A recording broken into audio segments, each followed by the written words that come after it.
Well, hello, Richmond County residents. It's Celeste Gotel coming to you from the Senior Center Without Walls with a brand new episode of Age-Friendly Community Conversations. And I'm really excited today because we have a great guest who I'm going to introduce to you just momentarily. But we're going to be talking about Homeward Bound, which is a project that has just kind of gone underway in eastern Nova Scotia. It's very exciting and is going to be of great interest to many of our viewers. So I just want to start off by saying how important this research project is in Eastern Nova Scotia. It's called, once again, Homeward Bound, Empowering Aging in the Right Place Across Rural Nova Scotia. And for somebody who lives in rural Nova Scotia and works in rural Nova Scotia, I know firsthand how important looking at services that are going to support older adults to age well in place. And this project is got many components to it, and Alison will be able to share some of these things with you. But it just is one of these projects that really relates well to promoting age-friendly communities, and particularly as it lends itself to some of the ingredients around housing support, social support, participation, for older adults to feel included in some of the things that are happening. And one of the big ones, of course, is that whole thing about community support and access to health services. So, um, as you all know, an age-friendly community has a number of different components, but we do know that when housing is well designed for seniors or safe for seniors to live in or is appropriate, that we know that people are able to age well in place. We also know that if there's a robust health and community support services available, again, that allows people to age well in place. And when I say age well in place, it's not enough just to age in place. It's important that we feel healthy and we age well in place. And an interesting note is that many people probably don't realize, but often we hear so much about long-term care facilities. Well, in reality, fewer than 10% of the entire population actually reside in long-term care facilities. So 90% of older adults are actually still living in the community, which is all the more reason why these types of research projects and programs are so important.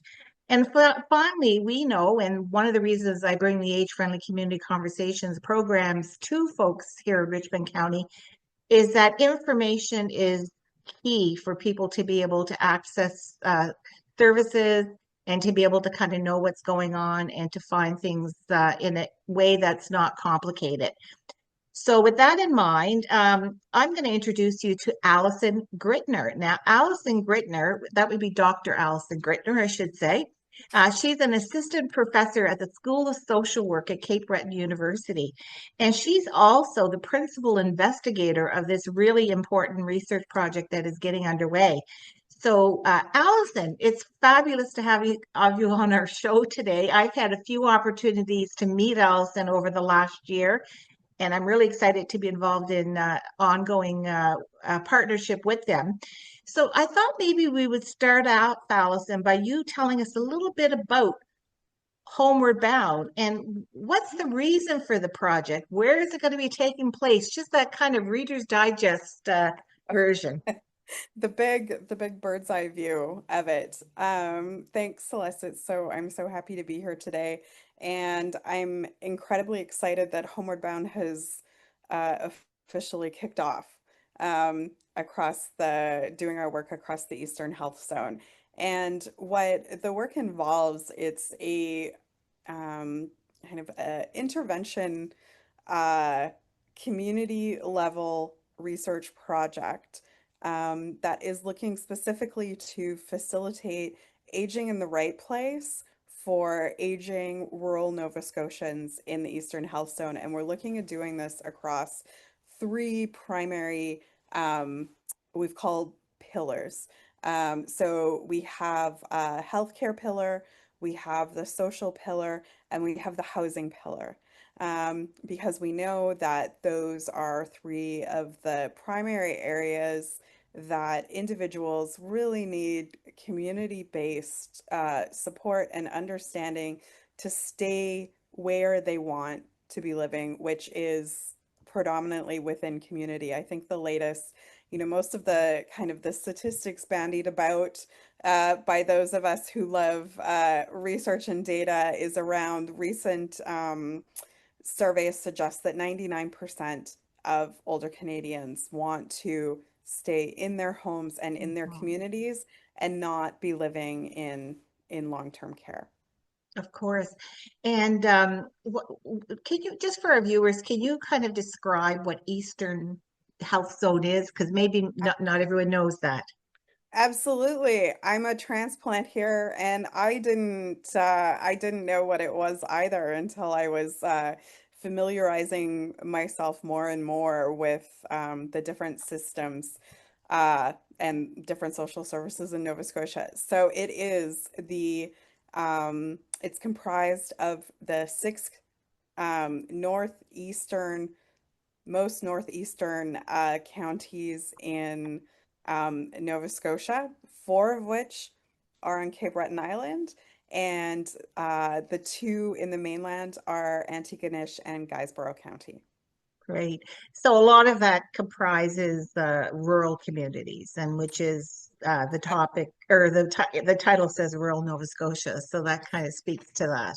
It is. And until I was started working on this proposal, I guess it was about a year and a half ago now. Uh, I moved to Sydney, Nova Scotia. I had predominantly lived and trained in research in urban landscapes, and as a good privileged urbanite. I actually wasn't aware of the significant disparities in rural and urban, um, Mhm. particularly healthcare. Um, Mhm. rural health equity needs to be addressed. Doing this work, I've heard so much about the differences in healthcare access and health equity. Um, One of the things as I do my research looks a lot at gender-based differences and interactions with systems, Mhm. and women residing in rural Canada actually have the some of the least access to Mhm. healthcare in the country. Yeah, and I guess just to expand on kind of that word health equity, which we're hearing a lot about these days, really Hmm. it's really about ensuring that everybody has access to the healthcare services that they need to Yes, suit their particular circumstances. And as you said, women's health needs may differ than men, and the health needs of some of our minority populations, for example, of also are a consideration as well. And in Eastern Nova Scotia, we have a large component of African Nova Scotians, yep, Acadians, Indigenous people, yep, and of course, an LGBTQ community. So we're going to need to make sure that the services meet all their needs from a health equity perspective as well. Yeah. Great. So absolutely. when we Yeah. hear the word principal investigator, like that's a research term, if you will. So can you expand a little bit about what that is? You're obviously the captain of the ship, if you will, and tell us a little That's bit more about that and who else is on the team.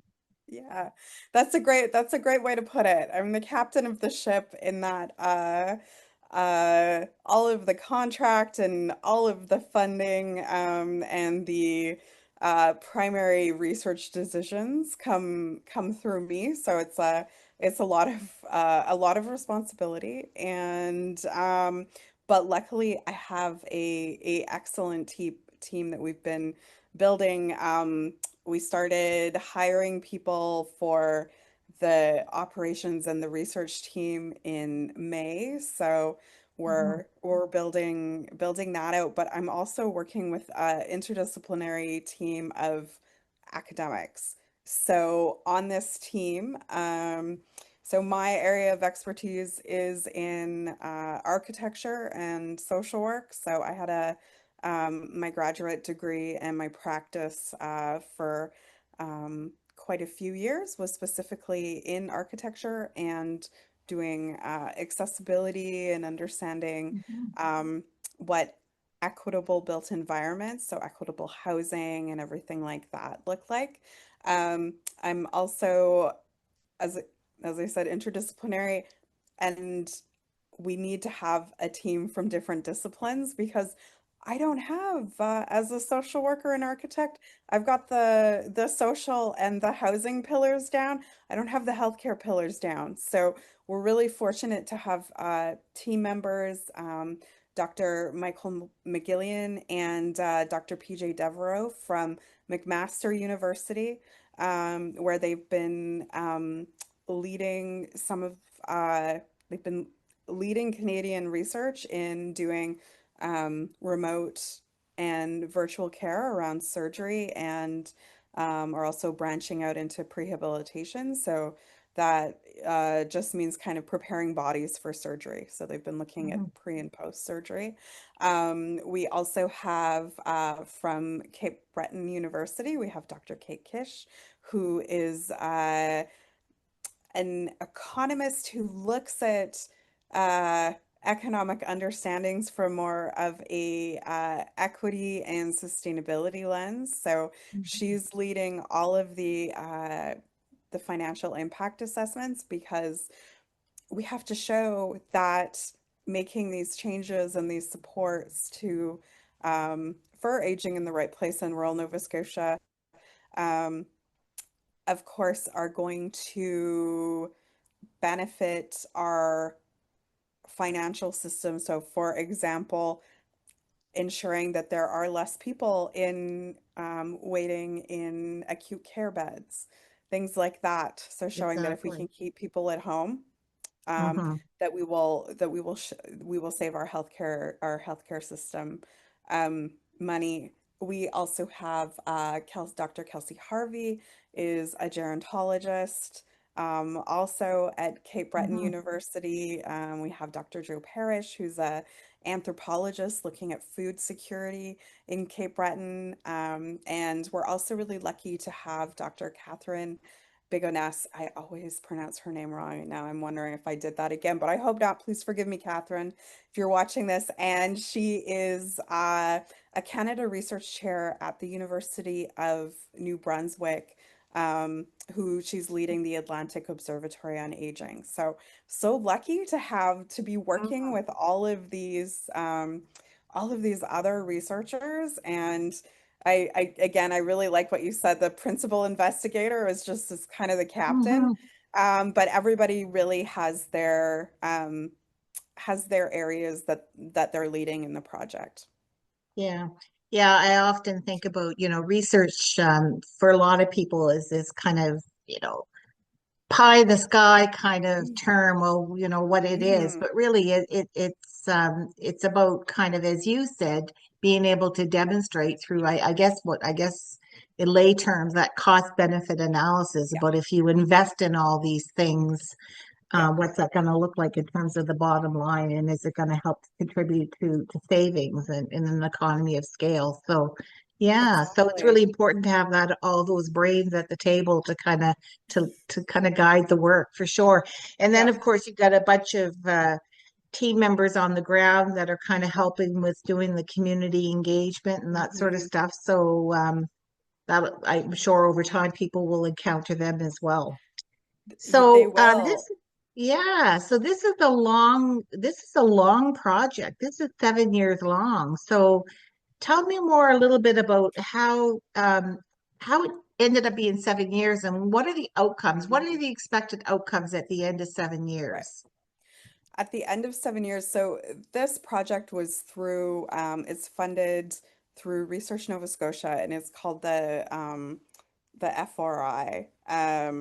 So it's focused research, and now I'm blanking on the last, I think, investments. And the whole purpose of it, um, through through the grant competition was to develop a research proposal where the whole aim is to really show that we can address some of the wicked social problems that we are currently encountering in the world and also to show that, research can move the needle and address some of these social issues. And to do that, you need a bit more of a longer research runway. One example of that is, what we're undertaking right now is just the startup process, and really working with the community collaboration component of it. So what's really important to me in this work is that it's not, I think what you said, kind of pie in the sky research perspective. We're out listening to community and asking what needs to be done, but that takes time. So Mhm. the first couple of years of the project are out consulting and listening and figuring out how, we're going to do what community says that they need. And it's Mhm. that this 7 years, it really gives us that opportunity to be able to do that. Yeah, and we'll talk a little bit later because it's also not only kind of gathering data and talking to the community, it's also implementing some programs that you'll be Yeah. piloting as well. So, Yeah. um, who are the different partners? Now, you did mention the different research partners, but who Mhm. are some of the partners that are involved in this work with you folks at CBU? Yeah, so we have so far we have a number of different partners and organizations, and the list is growing all the time. Collaboration. So one of the key components of the project is the Lived Advisory Council. So Mhm. that is older Nova Scotians from the Eastern Health Zone, who we were gathering.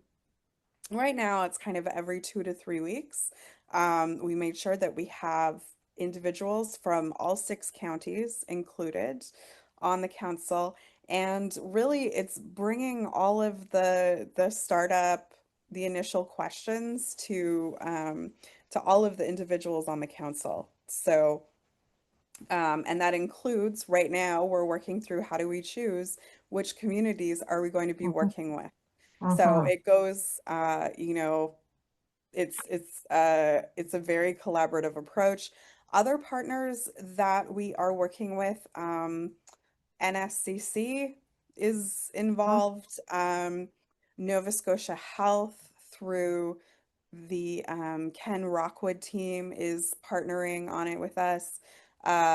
We have individuals from Dalhousie University. One of Mhm. the thorny issues that keeps coming up in the Lived Advisory Council, and when we talk about this, is um, individuals who are living rurally and don't have internet. So much of our life today Mhm. is facilitated through internet Mhm. connectivity.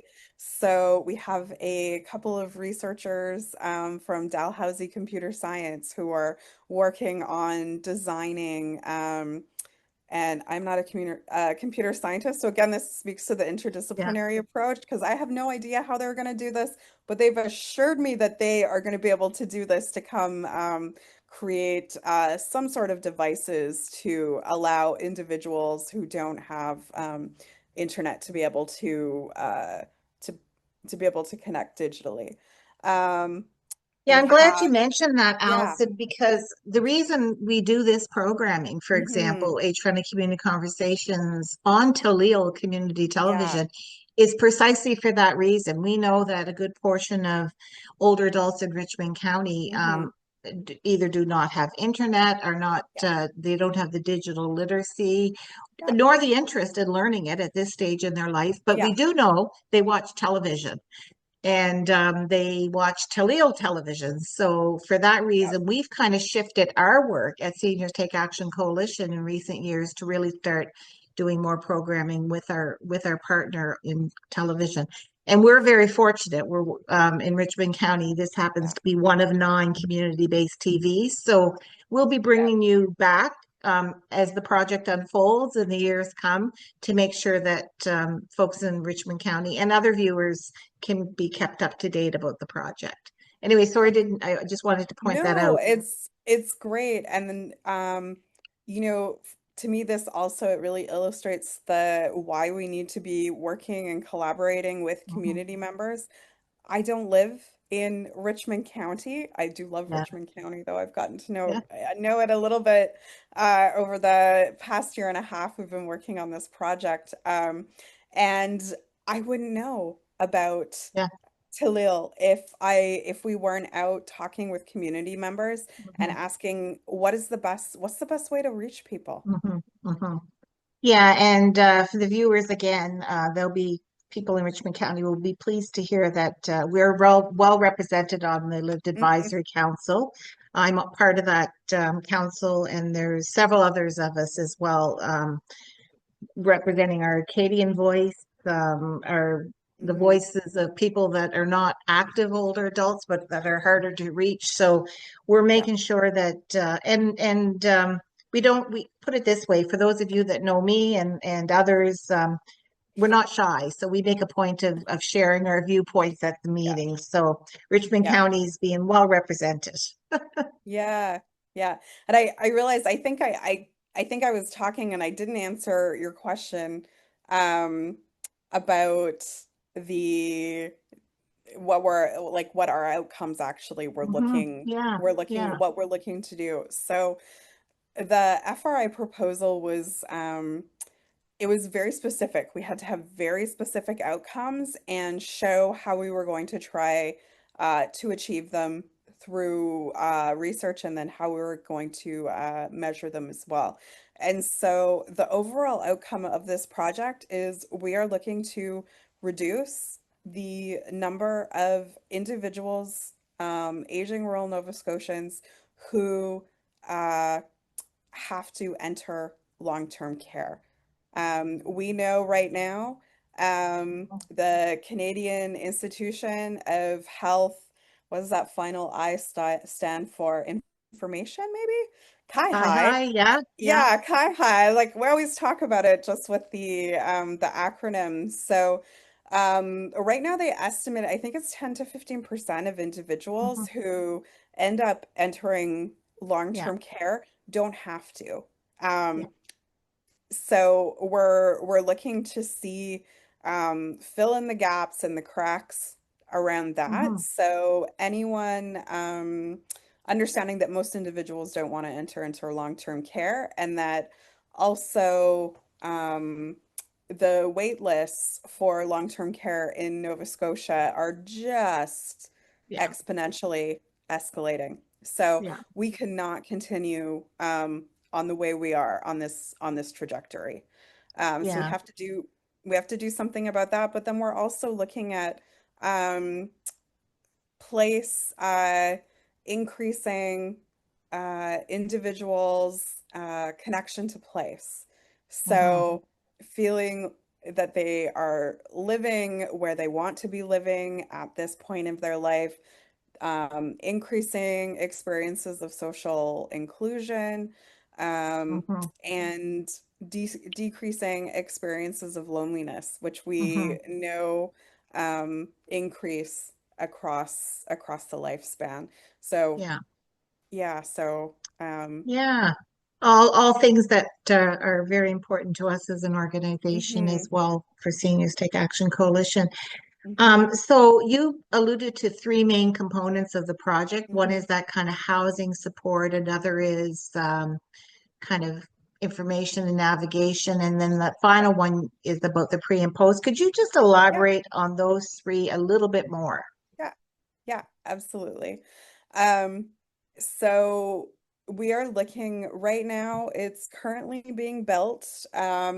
This is the healthcare pillar, looking particularly at preparing people for surgery and then ensuring quality of care after surgery along with the ability to leave hospital sooner and Mhm. receive remote monitoring care at home.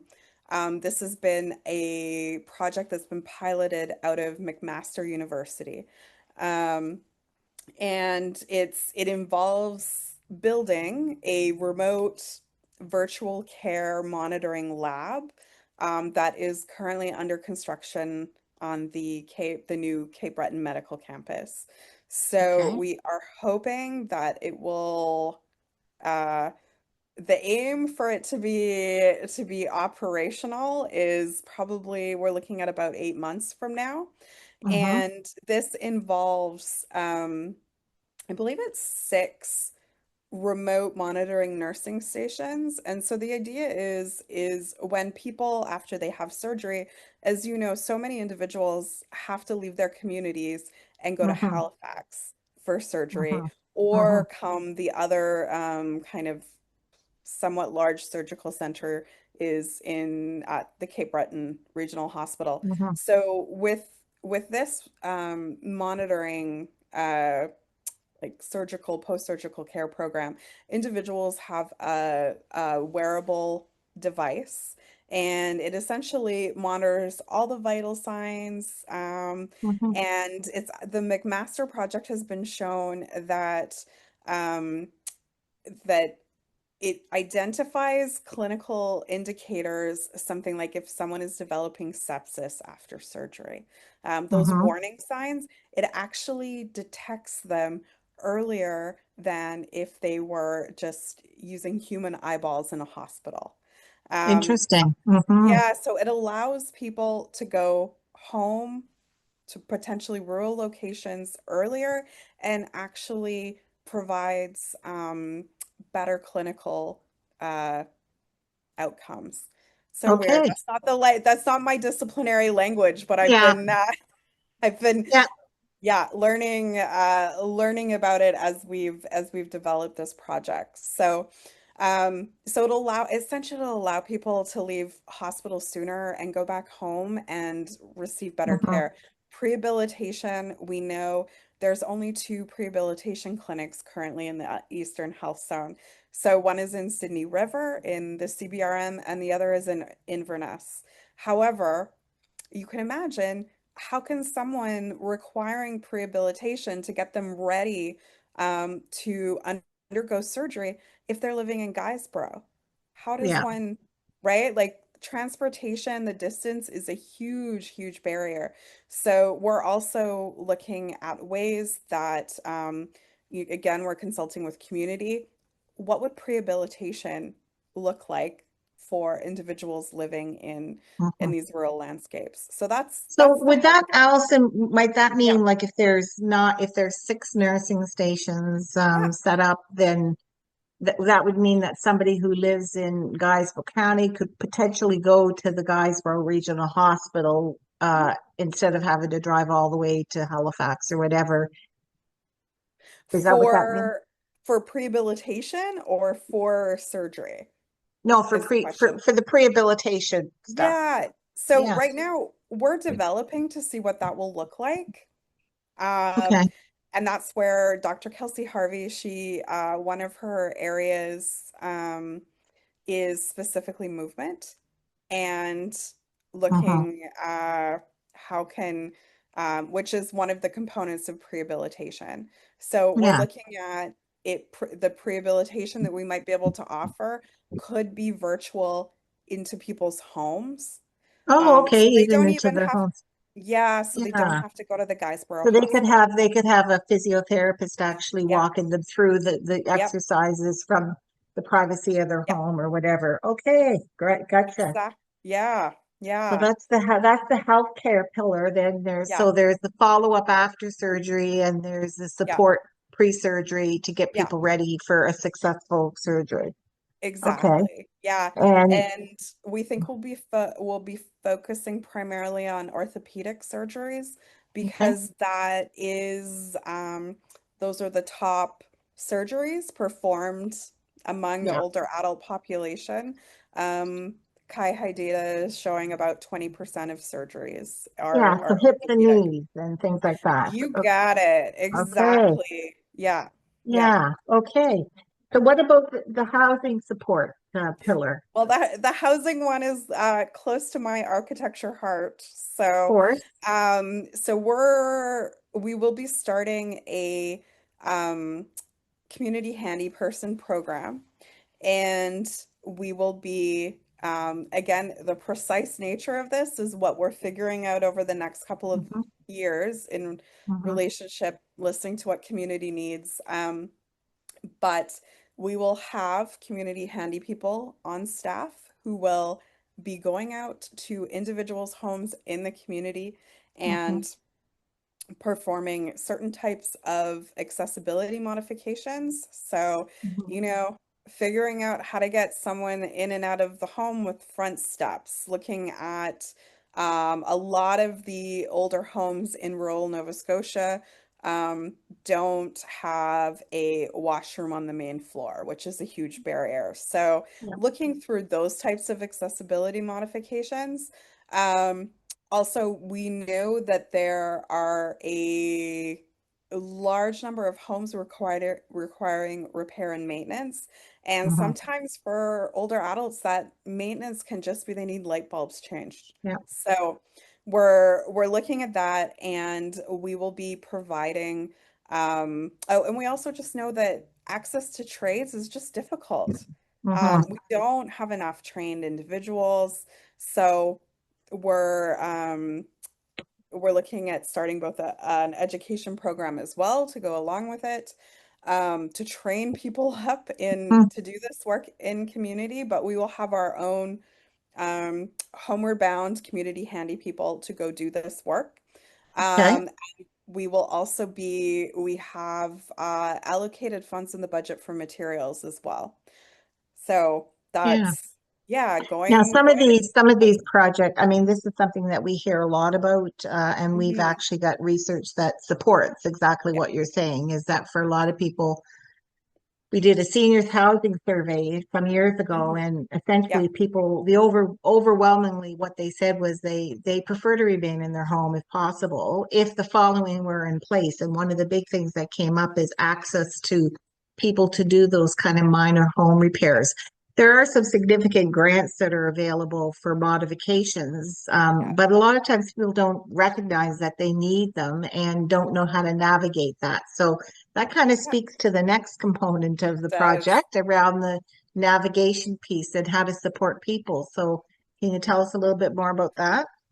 Yeah, so one of the things we heard when we were doing a consultation for the proposal was just, I mean, and I know I experienced this in my own life. It's the system navigation. There might Hmm. be grants out there, there might be all this, but getting the paperwork in, navigating all of that is just a labyrinth of work. So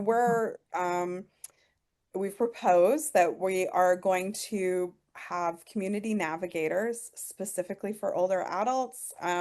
They'll be across the six different counties, and they will be there to, one of the things that they will be doing is helping navigate Hmm. um, these these funding programs. We also heard that there is such amazing work already being done in community, like very much like what you're, illustrating with what you're doing here as well. But a lot of times it's unpaid, Hmm. or it's funded by these very like 1 year short grants. Um, so we're not doing that. This is looking, we're proposing these community navigators to be kind of this backbone weaving together of all of these Hmm. supports and services that are out there, and helping people connect to them. And Yeah. then we're also, if there's any significant gaps the in social supports, in different communities, we're going to look and see if we can fill that gap and Hmm. bring them in. Yeah, that's great. And as you're well aware, the Acting Collectively project that was carried Hmm. out for a couple of years involved three counties in Cape Breton, and certainly a lot of those gaps were recognized Yeah. in the findings of that research as well, which has helped us to inform us kind of where to put our efforts as well. So, no, this is very exciting. So, obviously, there'll be an opportunity for Richmond County to be involved in some way. Yes. And do you have any kind of sense yet about how that? I mean, you're going to be talking to all communities across the zone, but do you have any sense in Yeah. terms of timeline when things will be kind of getting going in terms of some of the programming? Yeah, so well, the programming is a different story. Uh Hmm. I'm like right now the milestone that I'm looking towards is by the end of this year. So it'll be Okay. the next 2.5 months of deciding and consulting, which involves a whole bunch of consulting and a whole bunch of figuring data out and asking, Hmm. communities if they want us like to be part of the project, is to have the majority of the communities that we will be working with identified by the end of the year. So, Okay. Yeah. yeah. Other than that, and then we'll have a whole bunch of um, kind of working towards. We will have a community. We are aiming to have one community navigator in place early in 2026 Okay. to start that. Good. And I suppose that will be helpful as a learning for the others as well to Yeah, kind of like, exactly. successes, etc. Yeah. Okay, so lots more, as I said, is coming, and we'll be sure to have you back as a guest, Allison. I mean, I know that this is at the very beginning of the project, and It and is. people will continue to be interested in what's going on.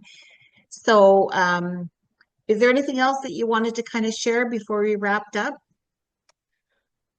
No, I think you really asked all the all of the breadth of Great. a pretty wide swath of questions there, Celeste. So, Well, this is just a great yeah. opportunity for folks in Richmond County to learn a little bit more about the project. And as I said, we'll invite you back. Hmm. And this is the ninth episode of Friendly Community Conversations where we've had a guest in. And for the viewers, I've got a few more coming up that I'll be interviewing. So stay tuned and make sure that you tune in. It'll be aired on Talil, but also available. All the programs that have been done to date are all available on the YouTube Teleo Community Television station as well. And at the end of this interview, I'll ensure that we put a slide in, Allison, where people are able to contact you. So that's Alison Grittner at Cape Breton University, and we'll include the website and the general Wonderful. email address. So people, if they want to have any more information. And I want to thank you for joining me today on this rainy day, much needed. In Nova Scotia, and we'll look forward to seeing you again, I guess, at our upcoming meeting next week sometime. Yeah, absolutely. Thanks for having me on and for hopefully to this, as you said, we'll be able to reach some of the individuals who aren't out hanging out on Facebook. So, Great. That's all, yeah. folks.